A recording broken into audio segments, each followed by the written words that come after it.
digital na electric fan, convert natin sa manual kasi wala nang mabilihan na board.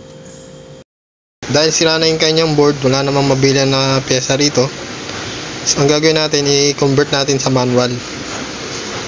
Kailangan lang natin na itong ganito para sa head tayo maglalagay ng switch tsaka to. Yan, ito tsaka to. Knob nya. Ito natin siya ilalagay sa head. Yung pinaka pihitan dito.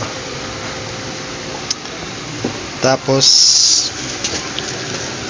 dali lang naman tandaan yan dahil mayroong pag nag-convert kayo, magtira kayo ng mga ganyan. Para mayroon kayong pagkopyahan kung sakaling hindi nyo matandaan kasi andyan yung ano nya, low, mid, tsaka high. Yan. Tapos yung cord. Ito yung cord. Brown tsaka yung blue. Yan. Papuntang cord yan. Line 1, line 2. Tapos ito yung pinaka-common line ng papuntang motor. Ibig sabihin, yung common lane na papuntang motor, itong white. Yan. Number 1 yung dilaw. Number 2 yung gray. Tapos number 3 yung red. Yan. Yan, yung puti, yung white, di ko na kinat. Pinagapang ko na sa cord. Yan. Ito yung sa cord. Tapos itong line 2 ng cord, pinagapang ko sa pinaangat ko sa motor, tataas ko sa bandang motor. Ito para hindi ko nagagalawin yung cord. Ito. Kasi iba dyan, nandito sa mismong head nakakabit yung dulo ng cord. Para hindi ko nagalawin to, para mas maganda tingnan, ganyan na lang ginawa ko. Pinagapang ko tong ito, tsaka tong puti. Yes. Yan yung ano nya, issue nya ito.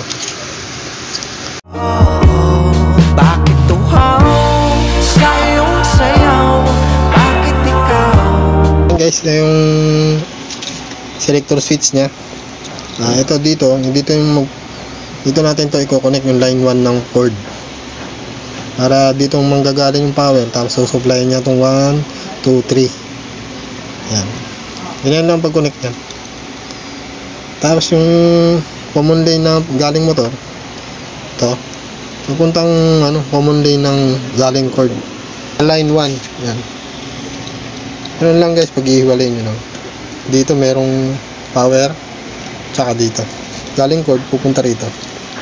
Para masusupplyan niya yan. 1, 2, 3.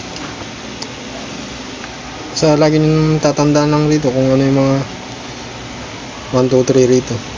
Number 1 to. Hindi naman pare-pareha sila ng firing color.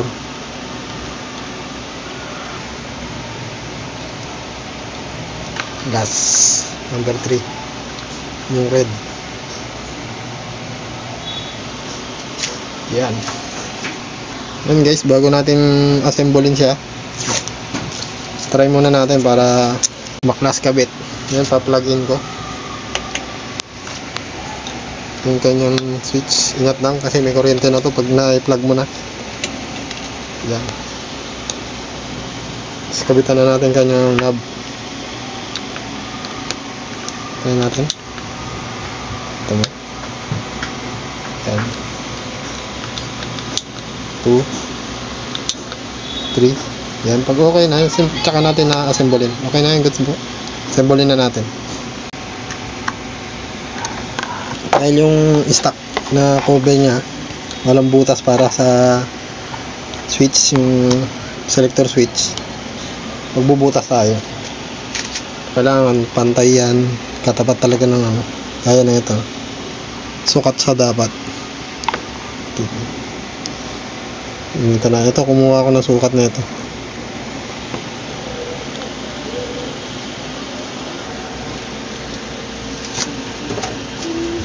Nakabutas na tayo. Nagdadalaw na siya. Sana lang umabot nitong switch na to dito. Sana lumabas. Kasi karamihan ng ganito ang switch sa ibabaw, flat tong ganito. Itong side na to flat. Medyo tabas siya. Guys, fast forward. Nassemble ko na siya. Yan, medyo swak na siya. Tinis siya. Tapos na tayo. Yun guys, tapos na yung ating stand pan union. Electronic converted to manual switch selector. Yan, ito yung ito natin siya tinransfer sa manual. Galing siya sa electronic. Kasi wala na tayong mahanap na parts niyan. Okay, ganahin na natin. Try na natin guys. Yan o. Dali lang naman yan. Para ka lang din nag-repair ng ordinary electric fan. If kung wala ka na mabili na ito. Tiyasan na. Di remote kasi yan. Goods na yan. Medyo mahirapan ka lang dito dahil magbutas. Maraming tinatamaan siya. Okay, dito naman po. Maraming salamat po. Sana po may natutunan kayo sa ating video about sa pagre-repair o pag-transfer ng electronic to manual. Okay, nandito lang po. Salamat.